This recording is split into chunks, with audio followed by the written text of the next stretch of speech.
Dear friends, let us understand right in rem. Right in rem, also known as real right, वास्तविक अधिकार, absolute right, पूर्ण अधिकार और right against the world.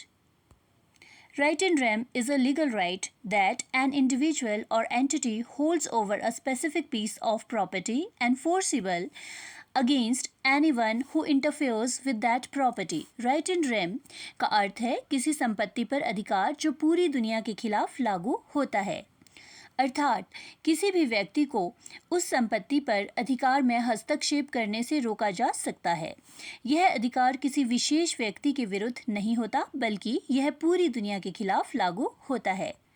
Right in rem, also known as jus in rem, originated from Roman law and signifies a right held against the whole world concerning a specific property or thing.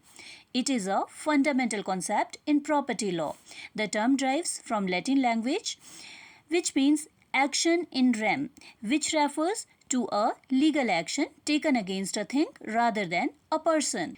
Right in rem means जो किसी विशिष्ट संपत्ति या वस्तु पर किसी व्यक्ति के ऐसे अधिकार को दर्शाती है जो दुनिया भर के सभी लोगों के खिलाफ लागू होता है या फिर जो पूरी दुनिया के खिलाफ मान्य है।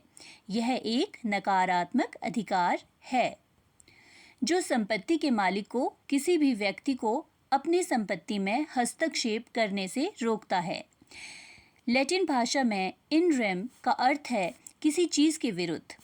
यह न्यायालय के अधिकार क्षेत्र को संपत्ति के विरुद्ध मामलों पर लागू करने की शक्ति को संदर्भित करता है।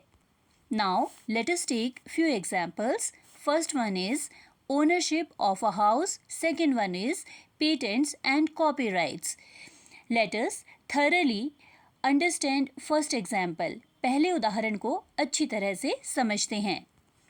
अगर आपके पास कोई घर है तो आपको उस घर पर राइट इन रेम होता है जो आपको उसे बेचने, किराए पर देने या अन्यथा उपयोग करने का अधिकार देता है। और अगर आपके पास किसी संपत्ति का स्वामित्व है जो आपका अधिकार उस संपत्ति पर right in rem, a real right वास्तविक अधिकार, एन एब्सोल्यूट राइट पूर्ण अधिकार होता है जो दुनिया के किसी भी व्यक्ति को आपके इस अधिकार में हस्तक्षेप करने से रोकता है, प्रिवेंट करता है।